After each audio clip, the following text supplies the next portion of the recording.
Hi boys and girls, this is Mr. Tom. Boy, this week we have an exciting Bible story about a young boy who saved his Uncle Paul's life. And his Uncle Paul happened to be the Apostle Paul. And it reminds me of a story of whenever I was a little boy, something that happened to me. One time I was at church and with my family, and afterwards I was playing with some other boys around outside the building, but there was this one boy that I didn't know, and he brought some matches. He pulled some matches out of his pocket, and he wanted to set something on fire. And I told him that he really shouldn't do that, but he did it anyway, and he lit he took some matches like this,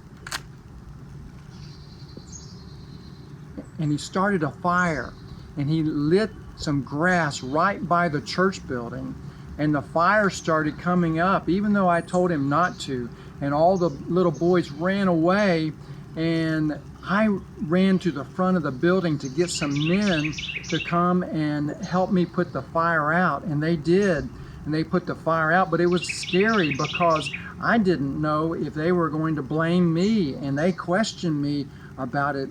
But I was brave and I did the right thing there, and as a result the church building did not burn down. When the men came around, the church building actually had started to catch on fire.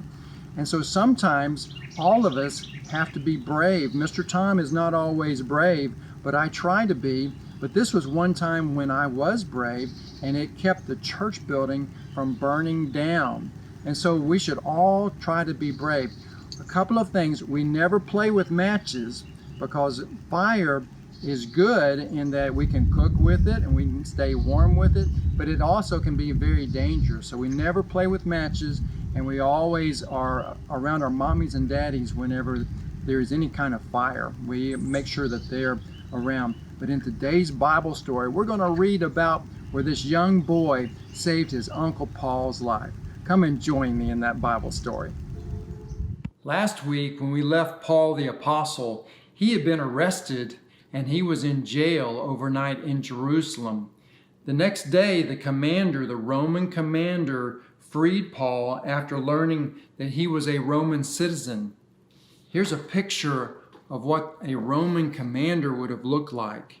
He was a general in the Roman army, and he had several thousands of soldiers that reported to him. He was a very important person. He had Paul come to a meeting of the high council of the Jews, where the high priests were, to find out what the commotion had all been about there in Jerusalem when Paul was arrested. Paul addressed the council, and he said, "Brothers, I have always lived before God in a way that I can be proud of." Immediately, the high priest commanded that those standing near Paul slap him on the mouth. "What are you doing?" Paul shouted. "You break the laws of God yourself by ordering me to be struck." Others in the room criticized Paul and became angry with him for speaking that way to a high priest. But Paul didn't realize that it was the high priest who had said that. He apologized and tried to continue. "I am a Pharisee, my brothers." Those were the people, the Pharisees were the people who were the strictest in trying to follow God's laws, no matter how small that they were. He said, "I am a Pharisee, my brothers. My whole family were Pharisees, and I am on trial before you just because I now preach that Jesus Christ is the Son of God, and that he died, was buried, and was resurrected from the dead." The Pharisees on the council then began to argue with the Sadducees because their beliefs were different. The Sadducees didn't believe in angels or that there was any resurrection from the dead. So the Pharisees and the Sadducees, they started arguing with each other. The argument got so strong that the Roman commander, removed Paul from the room. That night, the Lord spoke to Paul. "Don't be discouraged. You have told my message about Jesus here in Jerusalem, and I want you to continue preaching about me in Rome." The next morning, a group of Jewish leaders got together and came up with a plan to kill Paul. They vowed, that means they promised, that they would not eat or drink anything until Paul was dead.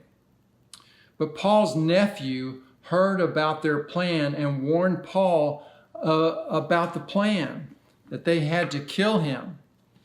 Here's a picture of Paul, the Apostle Paul, and his nephew, the young boy, going to Paul and telling him about the plan that these men had to kill him. Paul had him speak to the commander and tell what he had heard, the Roman commander. He wanted his nephew to go to the Roman commander to tell him about the plot to kill Paul. "Some of the Jews are going to ask you to bring Paul to the high council tomorrow. Don't do it, though," the boy said. "A group of about 40 men are going to try and attack Paul to kill him." The commander listened to the boy and ordered that a group of 200 soldiers get ready to leave for Caesarea, that's a different town, to take Paul to safety. He sent Paul to Felix, the governor of Caesarea. The high priest followed Paul there and tried to bring charges against him before the governor there. But Felix put off the trial. 2 years passed, so Paul was in prison for 2 years, and Felix was succeeded by a man named Festus. That means Festus became the new governor of Caesarea. He heard the accusations about Paul, but didn't know what to do, so he sent Paul to King Agrippa. So King Agrippa, here's a picture of King Agrippa. Here's Paul, and there's King Agrippa. So Paul is presenting his case to King Agrippa. Paul clearly told King Agrippa about Jesus' death and resurrection. During his speech, Paul asked to speak to Caesar in Rome. At the end of the message, Agrippa said, "I don't see that this man has done anything wrong. He could have been set free if he hadn't asked to speak to Caesar." Caesar was the Roman emperor. He was in charge of the whole Roman Empire. So Paul was put on a boat to sail for Rome. It's a long ways from Jerusalem and Caesarea to Rome. Here's a picture of the map of, over here is where Jerusalem is, and they had to get on a boat and go all the way over up here to Rome. It's a long ways. It's over 1,400 miles to go to Rome for Paul to see Caesar. There were several other prisoners on the boat with Paul. The officers were very kind to Paul, even letting him get off the boat when it docked at various cities so that he could visit with his friends. Because of the storms and other problems, the trip took longer than expected, and the season for safe sailing had passed. Paul went to the ship's officers and said, "The season for safe sailing has passed.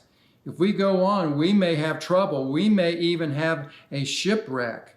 But the officer in charge didn't listen to Paul, and they sailed once again. So what's going to happen? They're sailing at the wrong time of the year where there are storms. So is there going to be a shipwreck? Well, come back next week and let's see what happens. We'll read another Bible story about Paul the Apostle. Thanks for letting me read to you another Bible story this week. God loves you so much, and I'll see you next week.